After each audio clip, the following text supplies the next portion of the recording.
Il convient d'être sûr de comprendre convenablement la signification des paroles que nous lisons. Je veux insister sur quelque chose qui semble évident, mais qui n'est pas toujours pris en compte. Le texte biblique que nous étudions à 2 ou 3 000 ans, son langage est très différent de celui que nous utilisons aujourd'hui. Bien qu'il nous semble comprendre les paroles qui sont traduites dans notre langue, cela ne signifie pas que nous comprenions correctement ce qu'a voulu exprimer l'écrivain sacré. Les différents moyens qu'offre l'analyse littéraire sont connus. Prêtez attention aux mots qui sont répétés ou mis en relief. Reconnaître la structure et le dynamisme propre d'un texte. Considérer la place qu'occupent les personnages. Mais le but n'est pas de comprendre tous les petits détails d'un texte.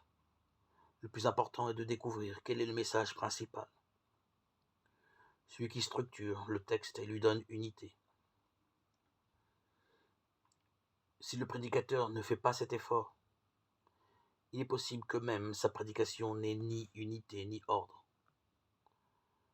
Son discours sera seulement une somme d'idées variées, sans lien les unes avec les autres, qui ne réussiront pas à mobiliser les auditeurs.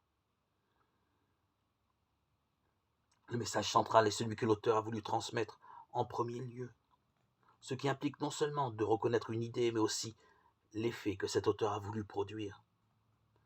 Si un texte a été écrit pour consoler, il ne devrait pas être utilisé pour corriger des erreurs. S'il a été écrit pour exhorter, il ne devrait pas être utilisé pour instruire.